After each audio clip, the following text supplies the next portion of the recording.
Estamos ya de regreso y como siempre cada viernes toca hablar acerca de la nueva escuela mexicana y tenemos con mucho gusto vía telefónica a la maestra María Fernanda Varela de Puebla, docente de segundo grado de preescolar. Maestra, muy buenos días y gracias por compartir este tiempo con nosotros para Entre Líneas. ¿Cómo está, maestra? Pues es un gusto conocerte y compartir este espacio contigo y con todas las personas que nos escuchan.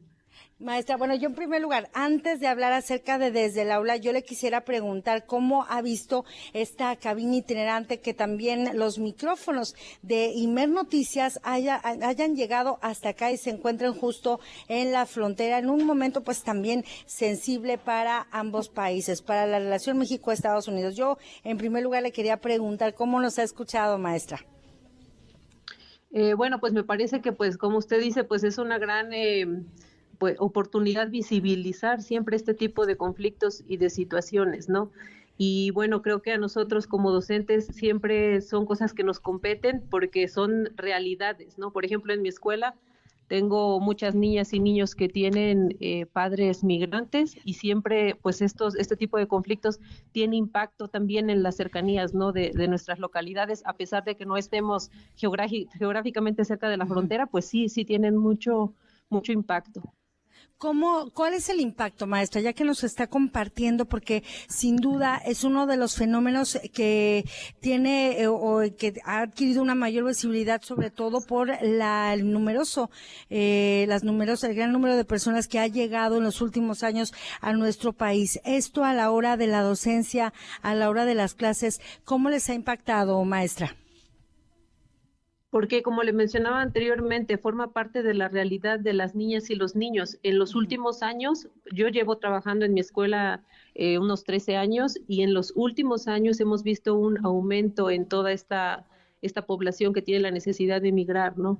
Entonces, los niños y las niñas se ven como afectados también porque se quedan al cuidado de adultos mayores como sus abuelos o de algunas otras personas que tienen que suplir esa parte del cuidado de los padres y de las madres, ¿no? Entonces eso es algo que siempre tenemos que atender dentro del contexto educativo. Incluso hemos generado proyectos para hacer llegar, por ejemplo, a los migrantes algunos pensamientos de los niños, para hacerles saber que siempre están presentes en la comunidad, que la comunidad los recuerda. Entonces, sí. creo que es algo que siempre está ahí, ¿no? Y que nosotros no debemos dejar de lado. Finalmente, pues esa autonomía docente que tenemos nos abre puertas justamente para adecuar los contenidos y para trabajar desde todas estas realidades que tenemos en las escuelas. Eso es el tema que quiero abordar también, maestra, porque usted habla acerca de cómo toda esta situación, el fenómeno migratorio también, pues implica desafíos o retos a la hora de ejercer el trabajo docente. Y yo quisiera abordarla ahora sí, maestra, acerca de este tema, la autonomía profesional de ustedes como maestras y maestros. Lo que no está en el programa y en los libros de texto gratuitos se enseña, y quisiera que nos comentara en primer lugar acerca de esto. ¿Qué se entiende para quienes están escuchando, quienes han venido escuchando acerca de el contenido de la nueva escuela mexicana?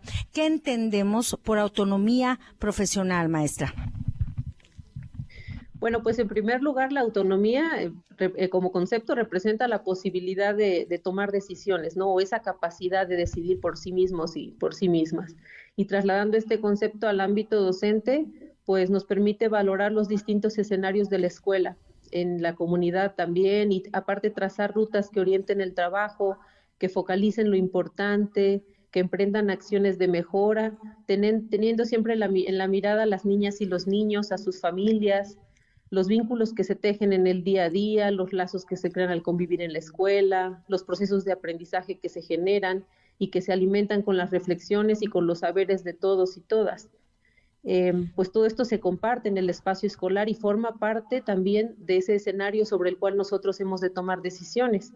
Esa autonomía pues nos abre puertas para la acción. Podemos decidir la forma de abordar los contenidos, de contextualizarlos, para hacerlos más pertinentes y más cercanos a las niñas y los niños. Y como mencionábamos en este caso que comentábamos anteriormente, ¿no? Que es la migración, que es algo como tan cercano porque se vive en las familias, pues justamente hacer esos contenidos mucho más pertinentes para ellos. Por otra parte, pues la autonomía nos lleva a problematizar estas realidades para considerar en qué aspectos podemos incidir para apoyar, ¿no? Para que la escuela esté presente en todas esas situaciones. Maestra, para quienes nos están escuchando en este momento, estamos conversando con la maestra María Fernanda Varela del Jardín de Niños Tierra y Libertad del Estado de Puebla.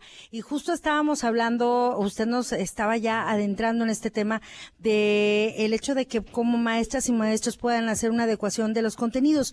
Yo le quisiera preguntar, de acuerdo a para atender, justo se hace esta adecuación para atender intereses, capacidades y contexto de las y los estudiantes.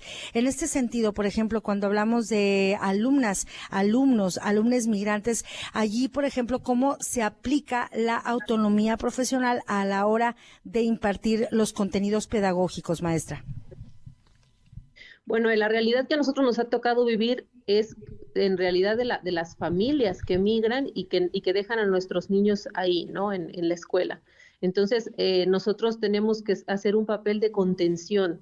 ¿Por qué? Porque hay muchos cambios que se generan, muchos cambios emocionales, muchos cambios de vida de los niños, incluso que tienen que ir de una comunidad a otra para quedarse con sus abuelos, para ir como cubriendo todas esas necesidades. Y en realidad nosotros lo que tenemos que hacer es, como les decía, contener, ¿no? Considero pues que esta autonomía nos da esa libertad y sobre todo esa posibilidad de ser el lugar que es también casa de los niños y de las niñas, ¿no? Entonces la adecuación va mucho más en ese sentido. A nosotros no nos ha tocado atender niños que lleguen al país o que vengan migrando de otros lugares, sino más bien atender a los que se quedan, ¿no? Ya. Cómo impacta ese proceso de migración en las personas y en los niños que se quedan en las comunidades y que necesitan un espacio de contención donde puedan aprender, pero también donde puedan encontrar esa compañía, ¿no? Esa parte afectiva que también les deja el hueco, ¿no? En el proceso de la migración. Maestra, la palabra autonomía y el concepto de autonomía va muy ligado al de la independencia, al de la libertad. Yo le pregunto en este proceso, ¿cuál es el proceso para definir qué temas o qué saberes si se incluyen, de qué manera incluirlos y cuáles no, maestra? ¿Cómo se definen estos contenidos? Bueno, en primer lugar, pues considero que este concepto de autonomía es muy importante justamente porque no es solo una idea planteada en los programas, sino que se vive en el día a día, ¿no? Muchas veces esa libertad pues es una palabra que asusta porque pues implica la responsabilidad de decidir, de orientar, de escuchar. Sin embargo, pues en el contexto educativo tener esa libertad de ejercer la autonomía es sumamente importante porque permea hacia muchos escenarios, ¿no? Por una parte, permite que bajo un liderazgo consciente y horizontal la comunidad pueda apropiarse de los espacios, porque no solo hablamos como de los contenidos, sino de cómo la autonomía se vive en la escuela, ¿no? Así es. Entonces, a partir de la horizontalidad, la comunidad puede apropiarse de los espacios, del territorio, tanto físico como simbólico, ¿no? Y esta pues es una idea fundamental. Considerar que la autonomía no implica una actuación individual, sino que busca pues que todas y todos participen, compartan, ejerzan su derecho a la palabra, ¿no? Y en realidad los contenidos que digamos que deben o no aplicarse dentro de la escuela, pues creo que van pues mucho de esa libertad, ¿no? Y de lo que los docentes consideremos que es lo más adecuado y de cómo esos contenidos pueden ser mucho más cercanos a nuestras niñas y a nuestros niños. No podría como definir lo que pasa si decidimos trabajar o no algunos contenidos, ¿no? Porque pues eso es como hacer azaroso. A veces pensamos que algo nos va a funcionar bien y resulta que pues no funciona tanto. Pero creo que la gran tarea de la escuela es entrar en el terreno de la posibilidad y de adecuar los contenidos para que justamente esas posibilidades se enriquezcan. Pienso que pues si ofrecemos solo lo que viene en los libros de texto así tal cual se plantea, quizá nos quedemos alejados de las necesidades de los grupos escolares. Y pues creo que en realidad la autonomía docente pues nos da la posibilidad de acercarlos mucho más a las niñas y los niños, ¿no? Justo le quiero preguntar de esto, ¿cómo beneficia la autonomía profesional a ustedes como maestras, como docentes, a la educación que reciben les niñas, maestra?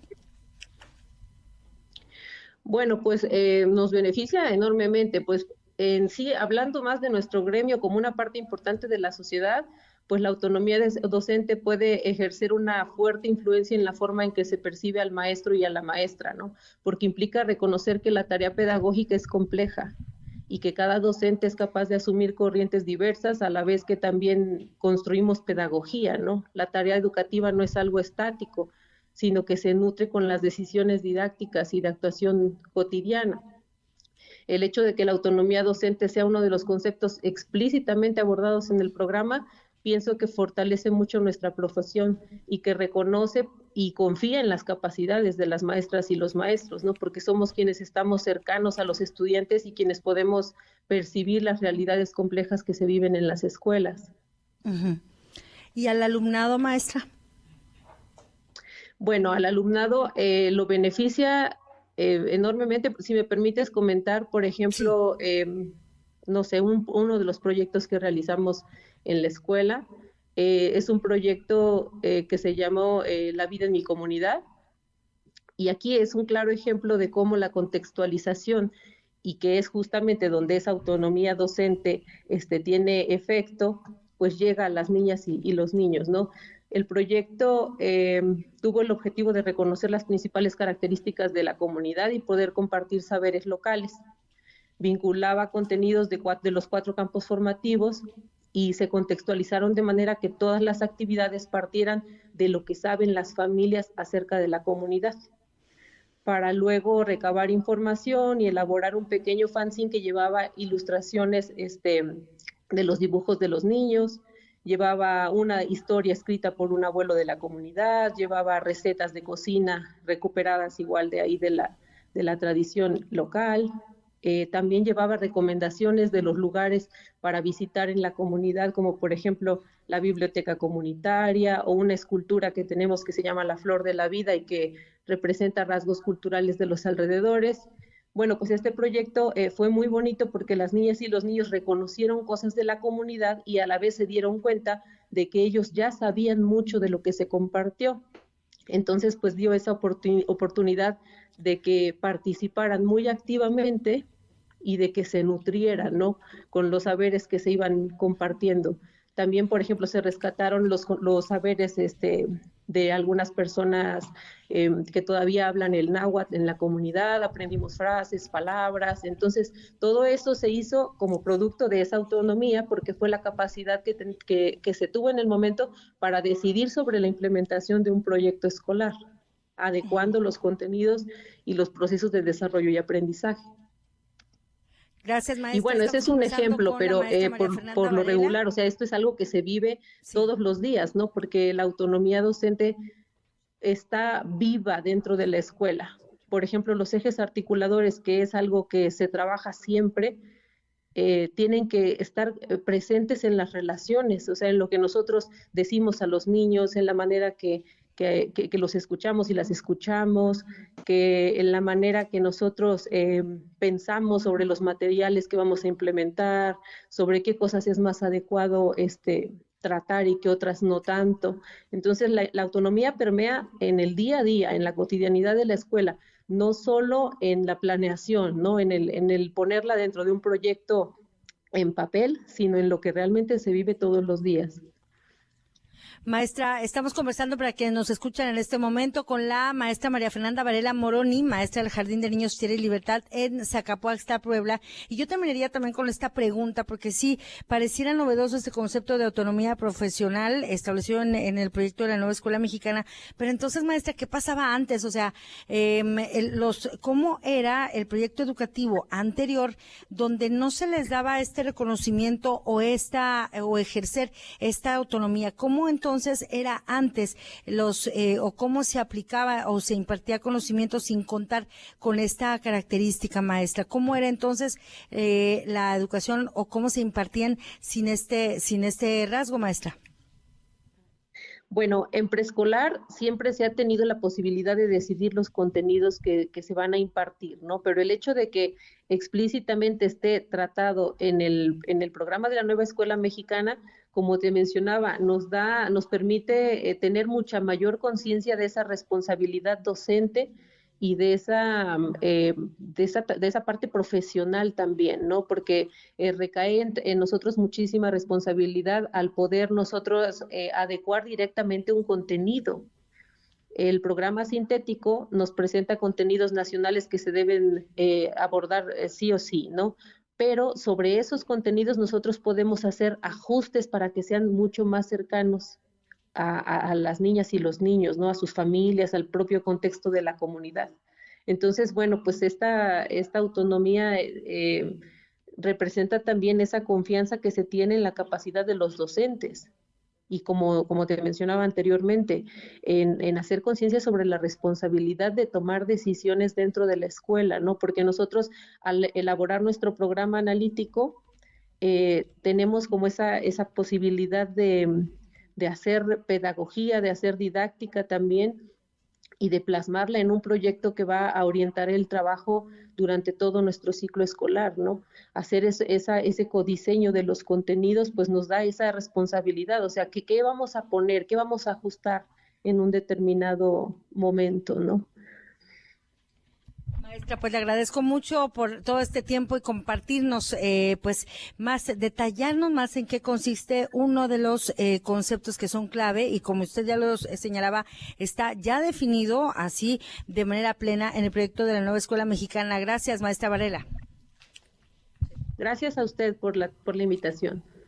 Hasta luego. Ya estábamos escuchando como cada viernes este segmento desde el aula para conocer de cerca, a ver qué pasa dentro de la nueva escuela mexicana de la que hemos escuchado mucho, pero pues implica todo un cambio en el respecto al proyecto educativo.